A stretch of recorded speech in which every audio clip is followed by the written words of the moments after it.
मंचावर बसलेले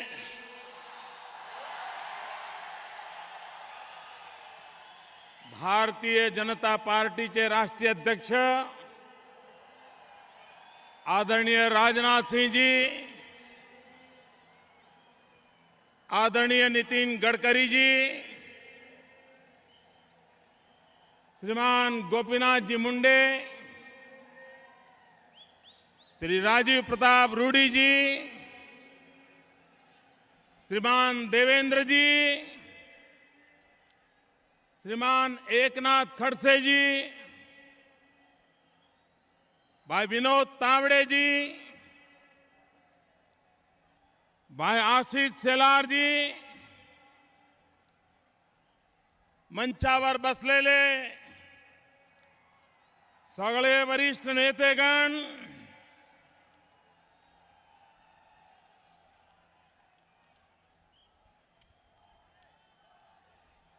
छत्रपति शिवराय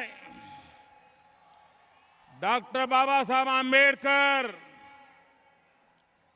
छत्रपति शाहू महात्मा फुलेंच्या महाराष्ट्राला माझा नमस्कार. मला विश्वास आहे काँग्रेस मुक्त भारत हा स्वप्न सिद्ध करण्यात महाराष्ट्र आघाडीवर राहील.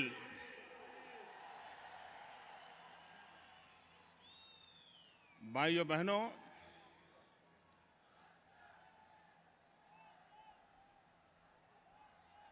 शायद मुंबई के इतिहास में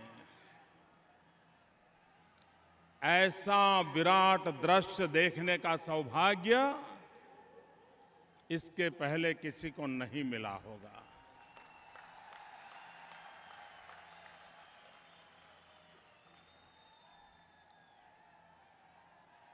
जहां तक नजर पहुंच रही है,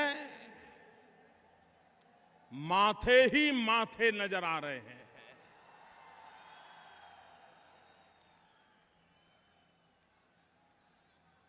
मैं महाराष्ट्र प्रदेश भारतीय जनता पार्टी, मुंबई प्रदेश भारतीय जनता पार्टी, उन सभी कार्यकर्ताओं को अनेक अनेक अभिनंदन करता हूं कि उन्होंने इस ऐतिहासिक घटना को साकार करने के लिए जी जान से कोशिश की, सफलता पाई और एक अभूतपूर्व विश्वास के साथ परिवर्तन का संकल्प लेकर के यहां से लाखों लोग महाराष्ट्र की गली गली में पहुंचेंगे, ऐसा मेरा पूरा विश्वास है.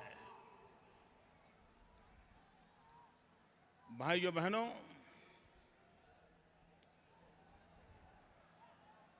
हम गुजरात वालों के लिए मुंबई ये दूसरा घर है.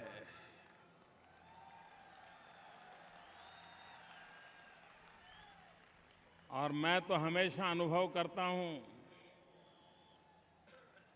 कि गुजराती भाषा का जितना लालन पालन मुंबई में होता है, ऐसा लगता है मुंबई ये गुजराती भाषा का मायका है.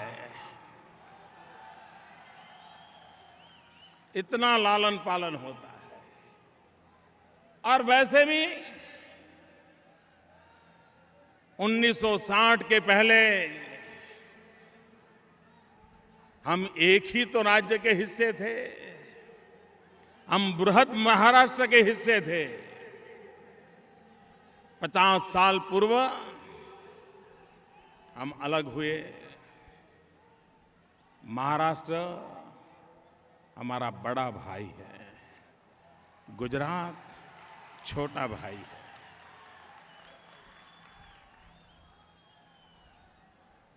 लेकिन भाइयों बहनों, जब गुजरात अलग हुआ तब ये चर्चा होती थी कि राज्य प्रगति कैसे करेगा। पानी नहीं है, प्राकृतिक संपदा नहीं है, उद्योग नहीं है और इतना बड़ा रेगिस्तान है, उधर पाकिस्तान है, तो गुजरात प्रगति कैसे करेगा। लेकिन भाइयों बहनों, जब हम अलग हुए तब कुछ नहीं था, लेकिन आज गुजरात ने विकास की नई ऊंचाइयों को पार करके सामान्य मानवी का भला हो सकता है, सामान्य मानवी का कल्याण हो सकता है, परिस्थितियां पलटी जा सकती हैं, ये सिद्ध कर दिया है। भाइयों बहनों, मैं जरा गुजरात और महाराष्ट्र की तरफ नजर कर रहा था और शायद मीडिया के मित्रों का भी कभी इस बात पर ध्यान नहीं गया होगा, मेरा भी नहीं गया था। कल ही मेरे ध्यान में ये बात आई। गुजरात ने भी 1 मई को 1960 को एक स्वतंत्र राज्य के रूप में यात्रा शुरू की थी। महाराष्ट्र ने भी 1 मई 1960 को स्वतंत्र राज्य के रूप में यात्रा शुरू की थी। इतने वर्षों में गुजरात में 14 मुख्यमंत्री बने, लेकिन महाराष्ट्र में इतने वर्षों में 26 मुख्यमंत्री बने। अब बताइए, यहां की राजनीति कैसी होगी, यहां के राजनीति के तौर तरीके कैसे होंगे। इतने ही समय काल में गुजरात में सिर्फ 14 मुख्यमंत्री, महाराष्ट्र में 26 मुख्यमंत्री। एक आता है तो दूसरा भगाने में लगा रहता है। भाइयों बहनों, कांग्रेस पार्टी का चरित्र जब तक हम नहीं समझेंगे, देश की समस्याओं का समाधान नहीं सूझेगा। मित्रों, देश की समस्याओं का कारण देश की जनता नहीं है। हमारी समस्याओं का कारण हमारी भूगोल नहीं है। हमारी समस्याओं का कारण हमारा इतिहास नहीं है। हमारी समस्याओं का कारण प्राकृतिक संपदा नहीं है। हमारी समस्याओं का कारण कांग्रेस शासित सरकारें हैं। और इसलिए अगर समस्याओं से मुक्ति चाहिए तो उसका एक ही उपाय है, भारत को कांग्रेस से मुक्त करना होगा। कांग्रेस मुक्त भारत, ये सपना हमने साकार करना होगा। यही मुंबई की धरती है। आजादी के आंदोलन में अगस्त क्रांति मैदान से एक गूंज उठी थी, एक आवाज उठी थी, एक ललकार हुआ था, क्विट इंडिया। और पूरे देश में वो ललकार मंत्र बन गया था। और आखिरकार अंग्रेजों को हिंदुस्तान छोड़ना पड़ा। ये मुंबई की धरती से उठी हुई आवाज, क्विट इंडिया का मंत्र भारत को आजादी दिला गया। भाइयों बहनों,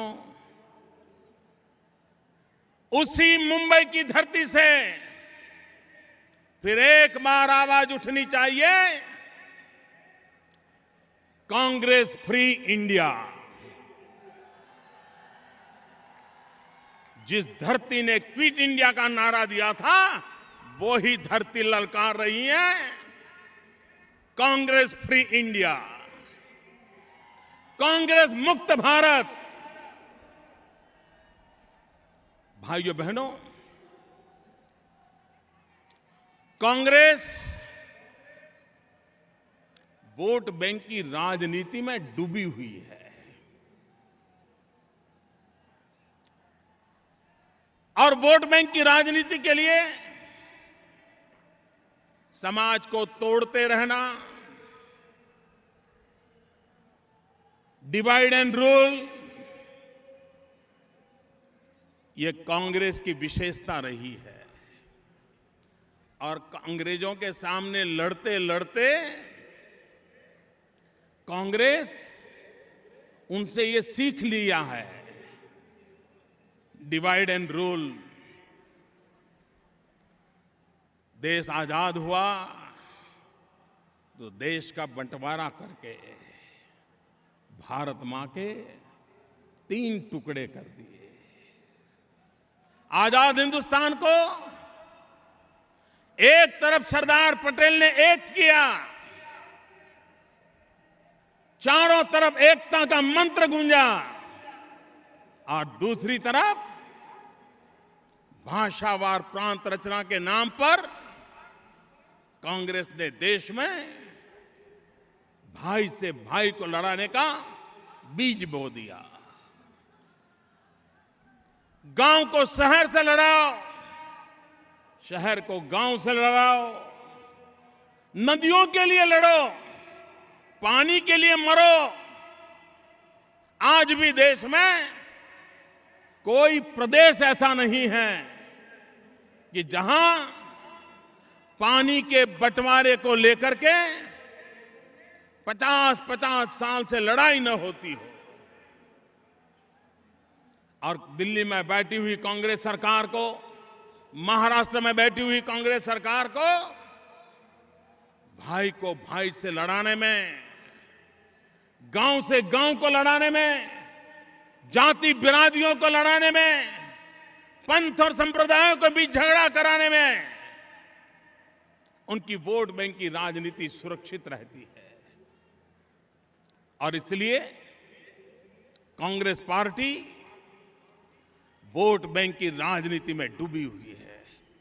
भाइयों बहनों, जब तक वोट बैंक की राजनीति से हम देश को मुक्त नहीं कराएंगे और देश को विकास की राजनीति के रास्ते पर नहीं ले जाएंगे, देश की समस्याओं का समाधान नहीं होगा। भाइयों बहनों, भारतीय जनता पार्टी ने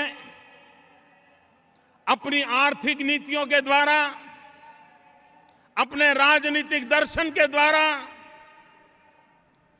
अपनी कार्य संस्कृति के द्वारा ये सिद्ध कर दिया है कि भारतीय जनता पार्टी विकास के मंत्र को समर्पित है, विकास की राजनीति को समर्पित है। और विकास के बिना देश के गरीबों का, देश के गांव का, देश के दलितों का, पीड़ितों का, शोषितों का कल्याण नहीं होगा। हमारे बगल में मध्य प्रदेश है। अगर मैं गुजरात की चर्चा करूं तो कुछ लोगों के पेट में दर्द होना शुरू हो जाता है, इसलिए मैं गुजरात की चर्चा करना नहीं चाहता हूं। मैं आज मध्य प्रदेश की चर्चा करना चाहता हूं। मध्य प्रदेश बीमारू राज्य माना जाता था। कांग्रेस पार्टी के शासन ने मध्य प्रदेश को बीमारू राज्य बना दिया था, लेकिन शिवराज सिंह के नेतृत्व में भारतीय जनता पार्टी ने विकास की यात्रा को आगे बढ़ाया। आज मध्य प्रदेश बीमारू राज्य के कलंक से मुक्त हो गया। भाइयों बहनों,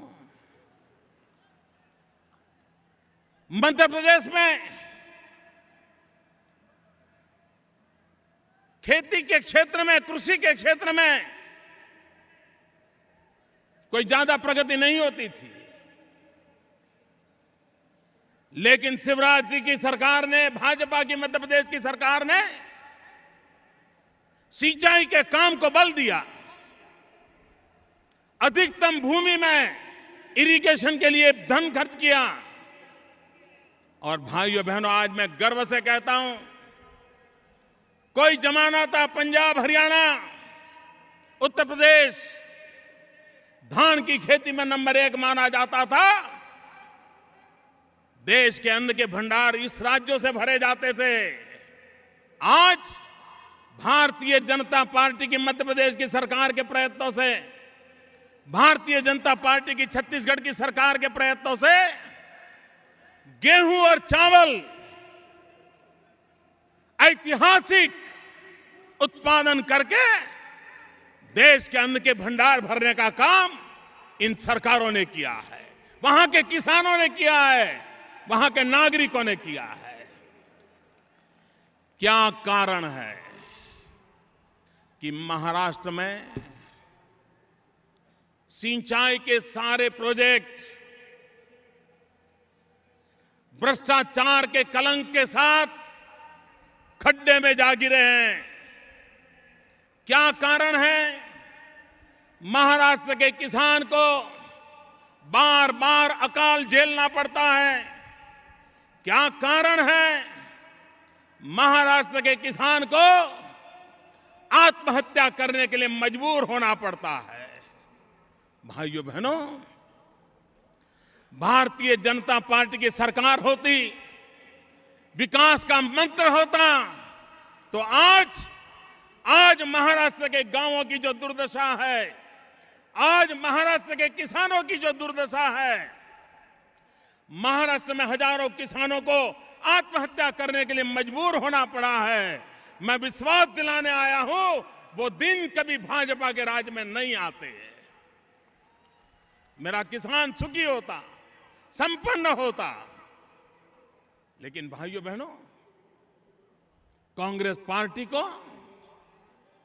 विकास की राजनीति में विश्वास नहीं है। और मैं तो हैरान हूं, सरकार कांग्रेस चला रही है, दिल्ली में सरकार कांग्रेस की है, कांग्रेस के नेता सरकार में हो न हो उन्हीं के इशारे पर सारे काम होते हैं, लेकिन वही लोग जब भाषण करते हैं तो ऐसा लगता है वो किसी और की सरकार के लिए बोल रहे हैं, किसी और देश के लिए बोल रहे हैं। मैं कल कांग्रेस के एक बड़े नेता के भाषण को मैंने सुना और वो भ्रष्टाचार के खिलाफ भाषण दे रहे थे। इनकी हिम्मत तो देखो साहब।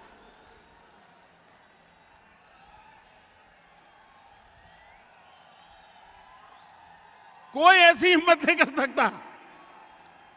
इतने भ्रष्टाचार में डूबे हुए लोग, इतने बदनाम लोग, उसके बावजूद भी निर्दोष चेहरा बना करके भ्रष्टाचार के खिलाफ भाषण दे रहे हैं। और वक्रता देखिए, भ्रष्टाचार के आदर्श का घोटाला, उसका रिपोर्ट आता है, महाराष्ट्र सरकार के मंत्रियों को जिम्मेवार माना जाता है। एक तरफ उन भ्रष्टाचारियों को बचाने का निर्णय महाराष्ट्र की कांग्रेस सरकार करती है और उसी समय दिल्ली में उनका एक नेता उपदेश दे रहा है। भाइयों बहनों, ये कांग्रेस को समझना होगा। वे बोलते एक हैं, करते दूसरा है। और वोट बैंक की राजनीति के सिवा भाइयों बहनों, कांग्रेस की पूरी जिंदगी संप्रदायवाद में डूबी हुई है। माइनॉरिटीज्म, संप्रदायवाद एक कांग्रेस की परंपरा रही है। डॉक्टर मनमोहन सिंह जी की सरकार ने जहां मुस्लिम अधिक हो ऐसे 90 जिले छांटे पूरे देश में से, और उनकी भलाई के लिए बड़ी बड़ी योजनाएं घोषित की, बड़ा बजट घोषित किया। हिंदुस्तान के मुसलमान भाइयों को लगने लगा कि चलो अब कुछ भला होगा। अखबारों ने भी बहुत कुछ लिखा, बड़ी वाहवाही हुई। अभी पार्लियामेंट में किसी ने सवाल पूछा कि आपने जो 90 जिलों के लिए योजना घोषित की थी, उन 90 जिलों में पिछले 3 साल में माइनॉरिटी के लिए क्या खर्च हुआ? भाइयों बहनों, मुझे कहना है, ये माइनॉरिटी के वोट का खेल करने वाली सरकार ने पार्लियामेंट में जवाब दिया है कि उस योजना में से 3 साल में 1 रुपया खर्च नहीं हुआ है। 1 रुपया खर्च नहीं हुआ है। ये वोट बैंक की राजनीति कैसी करते हैं, इसका ये जीता जागता उदाहरण है। भाइयों बहनों, गुजरात में भी ऑक्ट्रॉय की परंपरा थी, व्यवस्था थी, क्योंकि हम महाराष्ट्र से अलग हुए थे। हमारे यहां रिफॉर्म की दृष्टि से हमने तय किया हम ऑक्ट्रॉय निकाल देंगे। गुजरात में से ऑक्ट्रॉय हमने खत्म कर दी। 6-7 साल हो गए। महाराष्ट्र में क्या किया? महाराष्ट्र में ऑक्ट्रॉय खत्म करने के नाम पर लोकल बॉडी टैक्स लगाया, एलबीटी। भाइयों बहनों, आप बताइए, परेशान है कि नहीं आप एलबीटी से? एलबीटी के कारण परेशान है कि नहीं है? आप परेशान है कि नहीं है? भाइयों बहनों, ये एलबीटी कुछ नहीं है, ये लूट बांटने की टेक्निक है। ये एलबीटी लूट बांटने की टेक्निक है। भाइयों बहनों, दिल्ली में नेता भाषण कर रहे थे काले धन पर। कोई मुझे बताए भाई, सरकार उनकी है, काला धन रोकने की जिम्मेवारी उनकी है कि नहीं है? जरा पूरी ताकत से बोलो ना। ये काला धन रोकने की जिम्मेवारी उनकी है कि नहीं है? हिंदुस्तान के किसी भी नागरिक को पूछिए, उसको किसी भी विषय का ज्यादा ज्ञान हो या ना हो, लेकिन उसको इस बात का पता है कि हिंदुस्तान में जो चोर लुटेरे लोग हैं, जो काला धन जमा करते हैं, वो काला धन कहां रखते हैं भाई? जरा बताइए, काला धन कहां रखते हैं? काला धन कहां रखते हैं? काला धन कहां रखते हैं? हिंदुस्तान के बच्चों को पता है कि भारत को लूटने वाले ये चोर लुटेरे काला धन स्विस बैंक में जमा करते हैं। करते हैं कि नहीं करते भाइयों? करते हैं कि नहीं करते हैं? वो धन वापस लाना चाहिए, नहीं लाना चाहिए? वो लुटेरों ने लुटा हुआ धन गरीब के काम आना चाहिए कि नहीं आना चाहिए? वो धन गरीब के लिए खर्च करना चाहिए, नहीं करना चाहिए?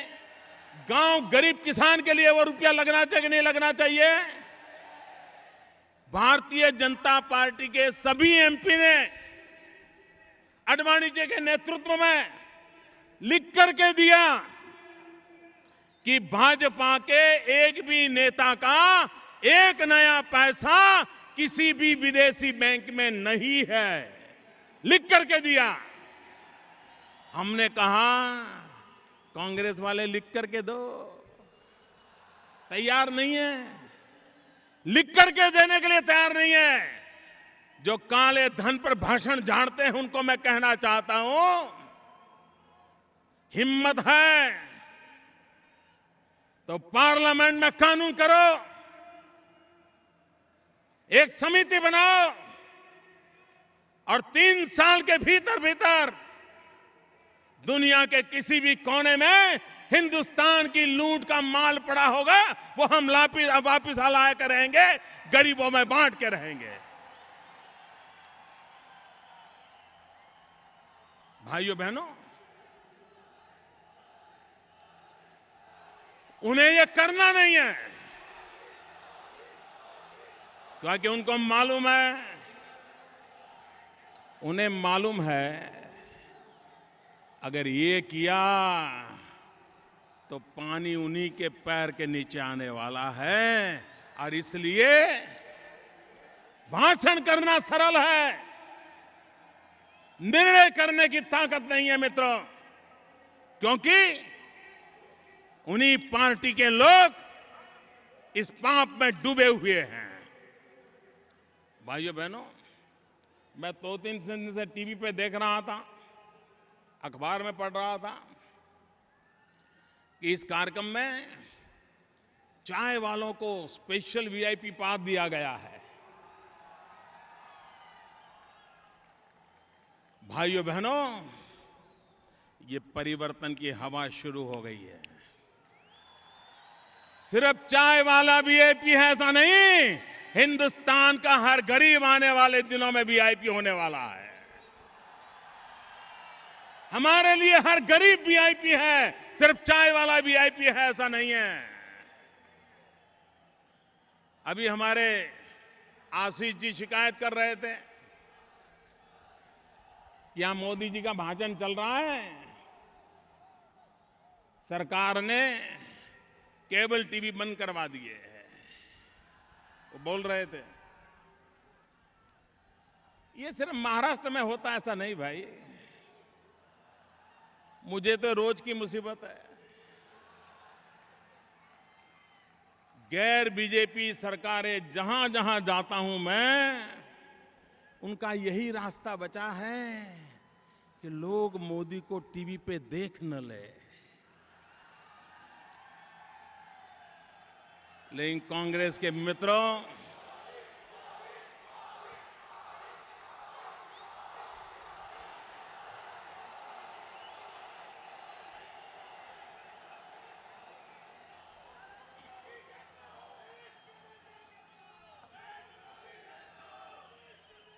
कांग्रेस के मित्रों, कान खोल करके सुन लो। टीवी के पर्दे पर मोदी हो या ना हो, मोदी देश की जनता के दिलों में जगह बना चुका है।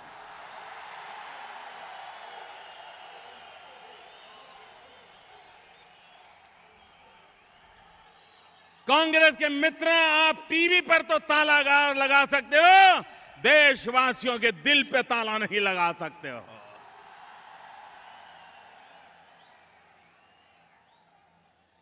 भाइयों बहनों, आज देश के सामने एक सबसे बड़ी समस्या है बेरोजगारी। देश का नौजवान रोजगार के लिए तरस रहा है, उसे रोजगार चाहिए, वो मेहनत करने के लिए तैयार है, वो अपना गांव, घर, परिवार छोड़ करके जाने के लिए तैयार है। लेकिन देश का नौजवान निराशा की गर्त में डूब चुका है।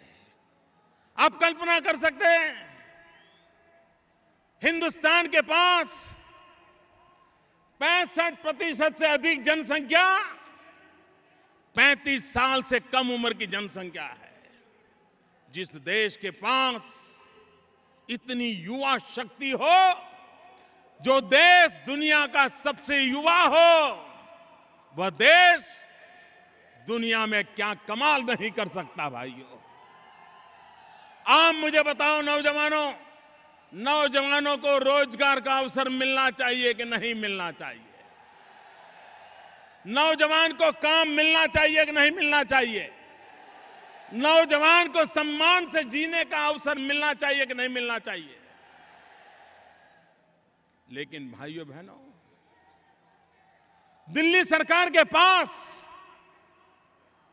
हमारा देश का नौजवान सम्मान से जिए, राष्ट्र के निर्माण में भागीदार बने, उसको अवसर मिलना चाहिए, ये इनकी योजना में कहीं नजर नहीं आता है।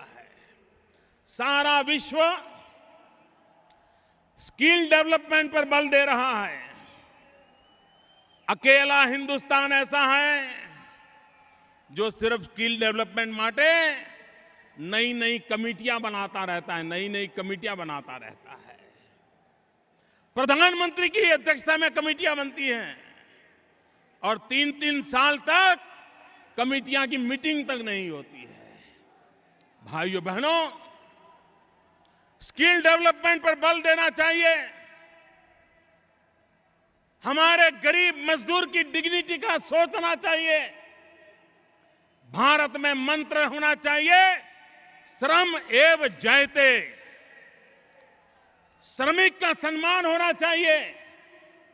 ये हमारे देश का मंत्र होना चाहिए। और हो सकता है भाइयों बहनों, मैं गुजरात का उदाहरण देना चाहता हूं। हम सामान्य जीवन जीने वाले व्यक्ति की डिग्निटी के लिए क्या कर सकते हैं, और बजट खर्च नहीं होता है। हमने एक छोटा सा निर्णय किया, गरीब परिवार का बच्चा पढ़ाई नहीं कर सकता है तो आईटीआई में जाता है, टर्नर बनता है, फीटर बनता है, प्लम्बर बनता है, लेथ मशीन चलाता है, वायरमैन बनता है। यही छोटे छोटे काम साल 2 साल 1.5 साल के कोर्सेज करता है और फिर बेचारा नौकरी ढूंढता रहता है। हमने एक बड़ा ऐतिहासिक निर्णय किया। हमने कहा कि जो बच्चा 7वीं पास होकर, 8वीं पास होकर, 9वीं पास होकर अगर 2 साल आईटीआई करता है तो उसको 10वीं के बराबर माना जाएगा। जो 10वीं के बाद आईटीआई करता है उसको 12वीं के बराबर माना जाएगा। और बाद में अगर वो डिप्लोमा इंजीनियरिंग जाना चाहता है तो उसी के सहारे जा सकता है। डिप्लोमा में अच्छा कर करके अगर वो डिग्री इंजीनियरिंग में जाना चाहता है तो वहां भी जा सकता है, उसके दरवाजे बंद नहीं होंगे। और उसके कारण जो गरीब मां का बेटा था, विधवा मां का बेटा था, उसको यह अवसर मिला है। क्या हिंदुस्तान में नहीं हो सकता है? लेकिन भाइयों बहनों, देश के नौजवानों की दिल्ली में बैठे हुई कांग्रेस की सरकार को न चिंता है न परवाह है। इतना ही नहीं भाइयों बहनों, भ्रष्टाचार, इतना भयंकर भ्रष्टाचार, क्या इस देश को भ्रष्टाचार से मुक्ति मिलनी चाहिए या नहीं चाहिए?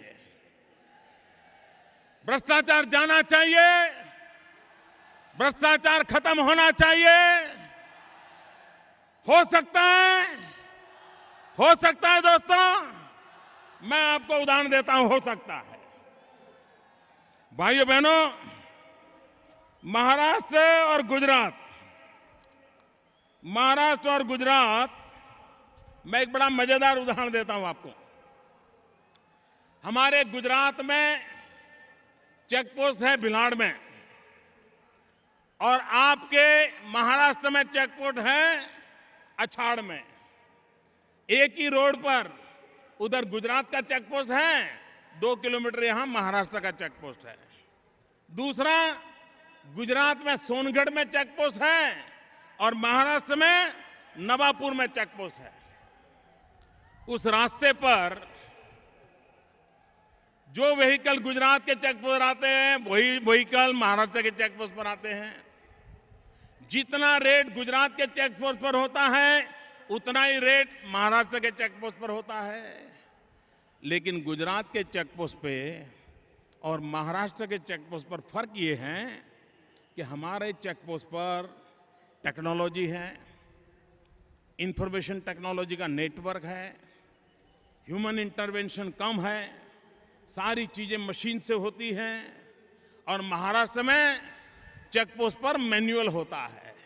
और परिणाम क्या है मित्रों? पिछले 10 साल में महाराष्ट्र के चेक पोस्ट की इनकम 437 करोड़ है, 437 करोड़। और गुजरात के चेक पोस्ट की इनकम है 1470 करोड़।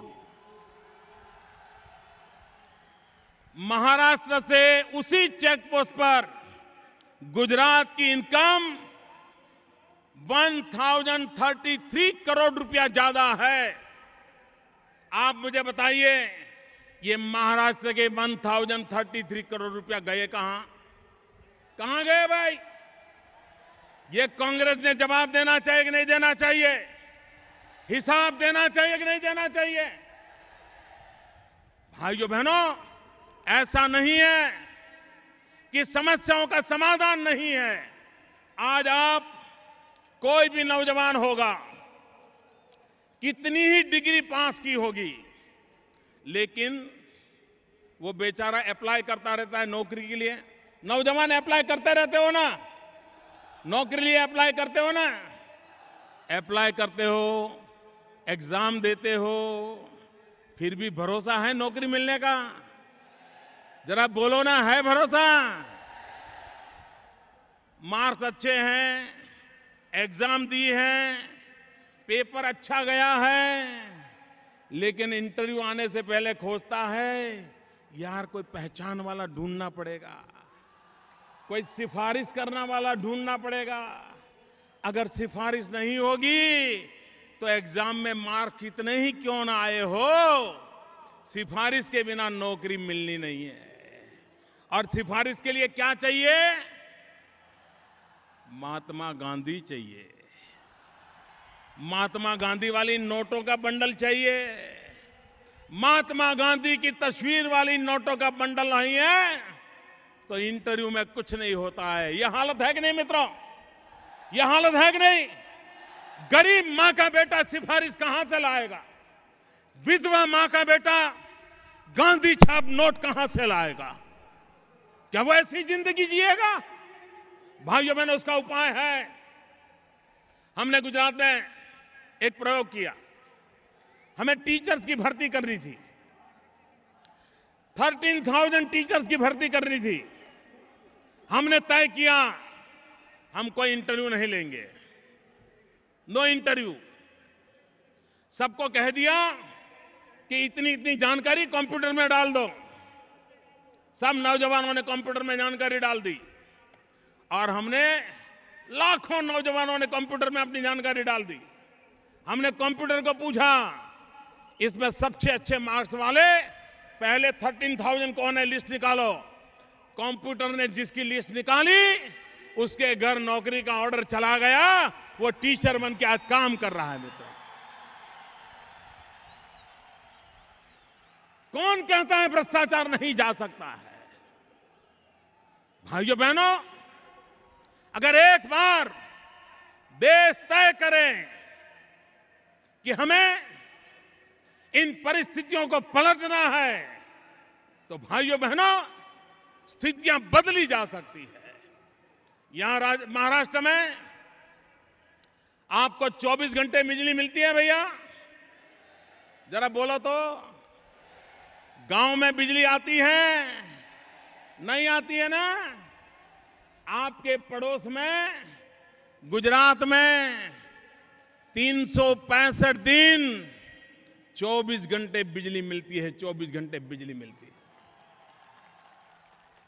मैं कभी बाय रोड सापुतारा से कभी शिरडी गया, कभी नासिक गया, तो रास्ते में जो गांव के बोर्ड लगे रहते थे, तो मैंने एक बार पूछा, मैंने कहा भाई अब ये गांव महाराष्ट्र का है, गुजरात का पता कैसे चलता है? सारे बोर्ड एक जैसे हैं। तो मुझे लोगों ने कहा साहब इसके लिए बोर्ड देखने की जरूरत नहीं है, जिस गांव में अंधेरा है वो महाराष्ट्र है, जिस गांव में उजाला है वो गुजरात है। क्यों भाइयों? और उसका कारण है इनकी नीतियां जिम्मेवार है। भाइयों बहनों, आपको मालूम होगा एक सरदार सरोवर डैम गुजरात में बना है नर्मदा नदी के ऊपर। उस डैम में बिजली भी पैदा हो रही है और उस बिजली का कुछ हिस्सा महाराष्ट्र के अभी अधिकार है। जितनी ज्यादा बिजली पैदा होगी इतनी ज्यादा बिजली महाराष्ट्र को मिलेगी। लेकिन बिजली पैदा करने के लिए पानी चाहिए। अब सरदार सरोवर डैम पर सारा कंस्ट्रक्शन हो चुका है, गेट लगाना बाकी है, सिर्फ गेट लगाना। 5 साल हो गए। दिल्ली की कांग्रेस की सरकार राजनीतिक कारणों से गेट खड़े करने की परमिशन नहीं देती है।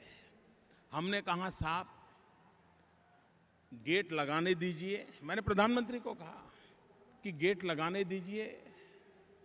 अगर आपको लगता है कि पानी भरने से पीछे किसी गांव को परेशानी हो रही है तो दरवाजा बंद नहीं करेंगे, पानी को जाने देंगे, लेकिन लगाने तो दो, क्योंकि वो गेट इतने बड़े हैं कि लगाने में भी 3 साल लग जाएंगे। गेट तैयार पड़े हैं, 6 साल से परमिशन नहीं मिल रही है। अगर भाइयों बहनों मुझे वो गेट लगाने की दिल्ली की सरकार परमिशन दे दे और आपके यहां के महाराष्ट्र के मुख्यमंत्री को आप बताइए, उन पर दबाव डालिए, वो दिल्ली की कांग्रेस सरकार को दबाएं, और अगर सरदार सरोवर डैम पर गेट लग जाएं तो महाराष्ट्र को मुफ्त में हर वर्ष 400 करोड़ रुपए की बिजली मिल सकती है। 400 करोड़ रुपए की। अब आप देखिए, हम देने के लिए तैयार हैं, इनको लेने की फुर्सत नहीं है, लेने की फुर्सत नहीं है। भाइयों बहनों, अगर हम चाहते हैं कि विकास करना है भाइयों, तो विकास हो सकता है। भाइयों बहनों, देश के सामने सबसे बड़ी समस्या है गुड गवर्नेंस। स्वराज्य मिला, सुराज्य नहीं मिला, सुशासन नहीं मिला। इसी महाराष्ट्र की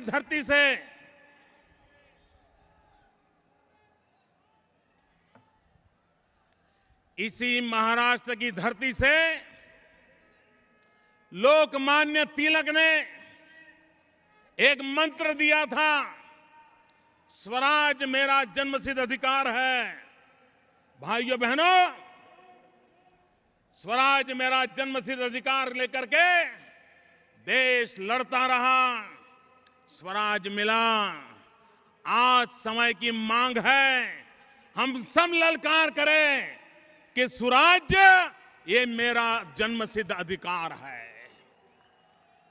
आजादी के पहले स्वराज्य हमारा जन्मसिद्ध अधिकार था, आजादी के बाद स्वराज्य हमारा जन्मसिद्ध अधिकार है। आज सारी समस्याओं की जड़ में हमारा बैड गवर्नेंस है।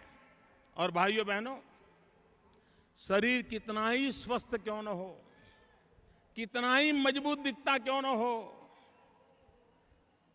वजन अच्छा हो, ऊंचाई अच्छी हो, नींद अच्छी आती हो, सांस ठीक हो, सब ठीक हो, लेकिन एक बार अगर डायबिटीज हो जाए तो दिखने में तो कोई फर्क नहीं पड़ता है, लेकिन बारी बारी से सैकड़ों बीमारियों का वो घर बन जाती है। शरीर में सैकड़ों बीमारियां घुस जाती हैं, धीरे धीरे सारा शरीर नष्ट हो जाता है। ये बैड गवर्नेंस भी डायबिटीज जैसा है। राज्य के अंदर ये बैड गवर्नेंस डायबिटीज की तरह हर बीमारियों का कारण बन जाता है। और इसलिए भाइयों बहनों, जब तक हम सुशासन की राजनीति को नहीं करेंगे, सुशासन को लेकर के नहीं चलेंगे, तब तक भाइयों बहनों हम देश का भला नहीं कर सकेंगे। और इसलिए भाइयों बहनों, मैं आज जब आपके पास आया हूं तब गुड गवर्नेंस पर बल देने की बात करने आया हूं। भाइयों बहनों, दो विजन में क्या फर्क होता है आप देखिए।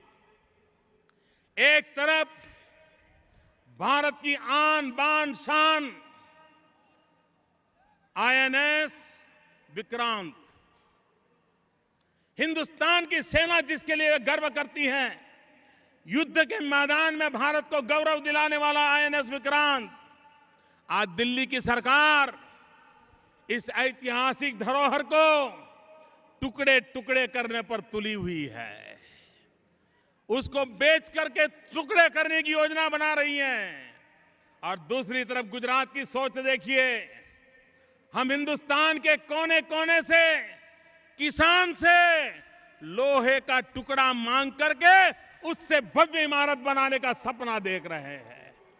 इतिहास की धरोहर पैदा करने का सपना देख रहे हैं। हम टुकड़े ला करके एकता का सपना साकार करना चाहते हैं, इतिहास की विरासत को जिंदा करना चाहते हैं। और ये लोग इतिहास की विरासत को टुकड़े टुकड़े करके बांटने की योजना कर रहे हैं। ये विजन में फर्क होता है। भाइयों बहनों, आज जब मैं मुंबई की धरती पर आया हूं तो मैं बॉलीवुड को याद करना चाहता हूं मित्रों, फिल्म इंडस्ट्री को याद करना चाहता हूं। भाइयों बहनों, ये फिल्म इंडस्ट्री का शताब्दी का वर्ष है। दुनिया में इतनी भाषाओं में फिल्म बनती हो, इतनी मात्रा में फिल्म बनती हो, ऐसा विश्व में कहीं नहीं है। हमारे पास एक अनमोल खजाना है, अनमोल ताकत है। अगर विजन होता, समझदारी होती और दिल्ली की सरकार ने, महाराष्ट्र की सरकार ने फिल्म इंडस्ट्री की शताब्दी को नई ऊंचाइयों पर ले जाने का एक महत्वपूर्ण मुकाम बनाया होता, सेमिनार हुए होते, टेक्नोलॉजी के संबंध में बातें हुई होती, भारत के निर्माण में उनके योगदान की बातें हुई होती, नए सपने देखे गए होते। क्या भाइयों बहनों, इतनी फिल्में बन रही हैं? क्या एक हिंदुस्तान में फिल्म यूनिवर्सिटी होनी चाहिए कि नहीं होनी चाहिए? एक full fledge university film industry के लिए, ह्यूमन रिसोर्स डेवलपमेंट के लिए, टेक्नोलॉजिकल रिसर्च के लिए, हिस्ट्री की रिसर्च के लिए होनी चाहिए कि नहीं होनी चाहिए? लेकिन भाइयों बहनों, ये वोट बैंक की राजनीति में डूबे हुए लोग इतने महत्वपूर्ण अवसर को भी उन्होंने खो दिया, क्योंकि वो वोट बैंक की राजनीति में डूबे हुए हैं। भाइयों बहनों, आज मैं आपको एक नारा बुलवाना चाहता हूं। बोलेंगे? पूरी ताकत से बोलेंगे? पूरी ताकत से बोलेंगे भैया? देखिए, चुनाव में दल के लिए वोट मांगे जाते हैं। इतने सारे चुनाव हुए देश में, दल के लिए वोट मांगे गए हैं। लेकिन मैं चाहता हूं 2014 के चुनाव में दल के लिए वोट न मांगा जाए, देश के लिए वोट मांगा जाए। दल से बड़ा देश होता है। और इसलिए भाइयों बहनों, हम एक मंत्र लेकर के जाना चाहते हैं। 2014 के चुनाव में मुंबई से उठी हुई आवाज हिंदुस्तान में पहुंचाना चाहते हैं। और हम देश को कहना चाहते हैं कि 2014 के चुनाव में दल के लिए नहीं, देश के लिए वोट करिए। और हम कहना चाहते हैं, vote for India, vote for India. भाइयों बहनों, मैं बोलता हूं, आप पीछे बोलना वोट फॉर इंडिया। बोलेंगे? आपको बोलना है वोट फॉर इंडिया, बोलेंगे? वंशवाद से मुक्ति के लिए जरा पूरी ताकत से बोलिए, वंशवाद से मुक्ति के लिए वोट फॉर इंडिया, भाई भतीजेवाद से मुक्ति के लिए वोट फॉर इंडिया, भ्रष्टाचार से मुक्ति के लिए वोट फॉर इंडिया, महंगाई से मुक्ति के लिए वोट फॉर इंडिया, कुशासन से मुक्ति के लिए वोट फॉर इंडिया, भारत की एकता के लिए वोट फॉर इंडिया, एक भारत श्रेष्ठ भारत के लिए वोट फॉर इंडिया, सुराज की राजनीति के लिए वोट फॉर इंडिया, सुशासन की राजनीति के लिए वोट फॉर इंडिया, विकास की राजनीति के लिए वोट फॉर इंडिया, देश की रक्षा के लिए वोट फॉर इंडिया, जन जन की सुरक्षा के लिए वोट फॉर इंडिया, रहने को मकान के लिए वोट फॉर इंडिया, खाने के लिए अन्न के लिए वोट फॉर इंडिया, बीमार की दवाई के लिए वोट फॉर इंडिया, दरिद्र नारायण की भलाई के लिए वोट फॉर इंडिया, शिक्षा में सुधार के लिए वोट फॉर इंडिया, युवाओं को रोजगार के लिए वोट फॉर इंडिया, नारी के सम्मान के लिए वोट फॉर इंडिया, किसानों के कल्याण के लिए वोट फॉर इंडिया, स्वावलंबी भारत के लिए वोट फॉर इंडिया, शक्तिशाली भारत के लिए वोट फॉर इंडिया, समृद्धिशाली भारत के लिए वोट फॉर इंडिया, प्रगतिशील भारत के लिए वोट फॉर इंडिया, भाइयों बहनों, vote for India, vote for India, vote for India, इस मंत्र को लेकर के हम देश के कोने कोने में पहुंचे। मेरे साथ पूरी ताकत से बोलेंगे, दोनों मुट्ठी बंद करके हाथ ऊपर करके बोलेंगे, भारत माता की जय। अब कैमरा वाला मुझे नहीं, आपकी तरफ मुड़ चुके हैं। पूरी ताकत से बोलिए, भारत माता की जय, भारत माता की जय, वंदे मातरम, वंदे मातरम, वंदे मातरम, वंदे मातरम, वंदे मातरम, वंदे मातरम, वंदे मातरम, वंदे मातरम, वंदे। मातरम। बहुत बहुत धन्यवाद आदरणीय नरेंद्र भाई जी, आपके इस विचार के कारण पूरे महाराष्ट्र में जोश उत्पन्न हुआ है। मैं विधानसभा के विपक्ष के नेता आदरणीय खड़से जी से प्रार्थना करता हूं कि नरेंद्र भाई मोदी जी को एक मोमेंटो देकर महाराष्ट्र की जनता के तरफ से सम्मानित करेंगे। विधानसभा के विपक्ष के नेता आदरणीय खड़से जी और विधान परिषद के विपक्ष के नेता श्री विनोद तावड़े जी, आदरणीय राष्ट्रीय अध्यक्ष राजनाथ सिंह जी को मोमेंटो देकर उनका भी सम्मान इस महाराष्ट्र की जनता के तरफ से करेंगे। भारत माता की, भारत माता की। नमाम्यहं तमुत्तमं वीरं नमो नायकम् प्रकाशगङ्गु तेजसा